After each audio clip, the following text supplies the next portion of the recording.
सहारे ही सही, टूटे हुए दिल के सहारे ही सही, अगर कोई हमें सच्चा प्यार करने वाला मिल जाए ना, तो फिर से हम अपने दिल को प्यार करने से रोक नहीं सकते। हम फिर से प्यार करने लग जाते, एक नई जिंदगी में मशरूफ हो से जाते, फिर से शायद खुश होने से लग जाते, पर फिर भी कहीं ना कहीं दिल के किसी ना किसी कोने से उस पहले प्यार को कभी दिल से नहीं भुला पाते। वो आशिक भी ना, कितना डेरिंग होता है।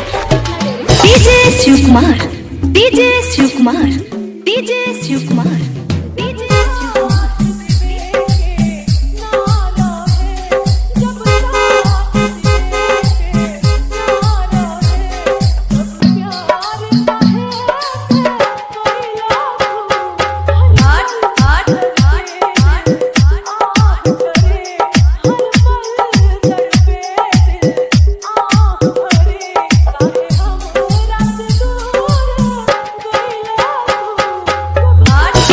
Shiv Kumar, DJ Shiv Kumar, DJ Shiv Kumar.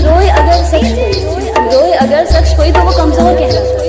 कौन जाने इस दुनिया में कोई किसी के लिए क्यों रोता, कि रोए अगर शख्स कोई तो वो कमजोर कहलाता है। कौन जाने इस दुनिया में कोई किसी के लिए क्यों रोता है। अगर इतना ही आसान होता रोना, कि अगर इतना ही आसान होता रोना, तो कभी किसी शख्स का दिल न टूटा जाता। कि बुरे लगने और रोने में फर्क होता है जनाब, जो अश्कों को हर किसी पर बहाया नहीं जाता। DJ Shiv Kumar, DJ Shiv Kumar, DJ Shiv Kumar, DJ Shiv Kumar.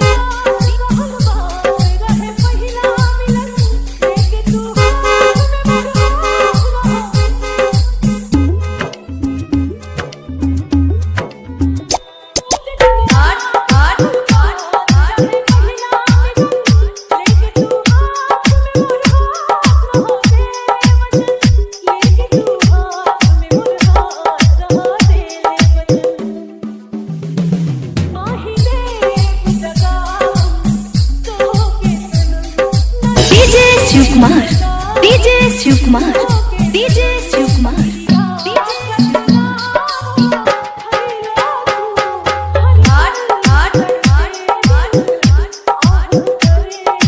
क्योंकि दिल को इतनी फुर्सत कहाँ कि वो कुछ सोच सके। क्योंकि अगर दिल के पास दिमाग होता तो वो कभी टूटता ही नहीं।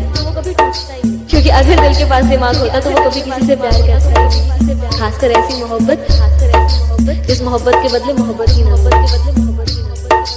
क्योंकि अगर दिल के पास दिमाग होता तो शायद कभी कोई सपने देखता, इस डर से कि सपने तो एक बार है। शायद दिमाग वो जो हारने के डर से हमें लड़ने से भी। DJ Shiv Kumar, DJ Shiv Kumar, DJ Shiv Kumar, DJ Shiv Kumar.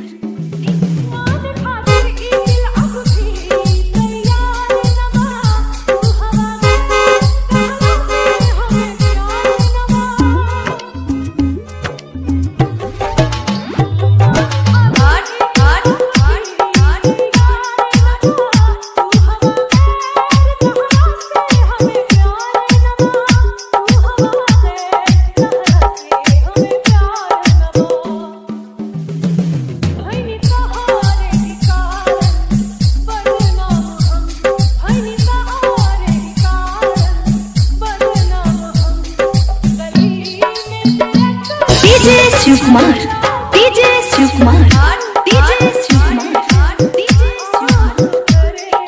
हमें उनसे मोहब्बत है ये खबर उनको भी थी, हमें उनसे मोहब्बत है ये खबर उनको भी थी। हमारे मोहल्ले में वो कितने मशहूर हैं, बस उनसे मुझे खबर।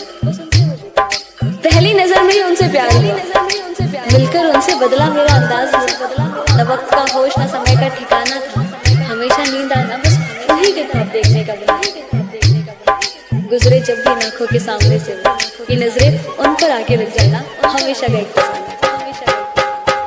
DJ Shiv Kumar, DJ Shiv Kumar, DJ Shiv Kumar, DJ Shiv Kumar.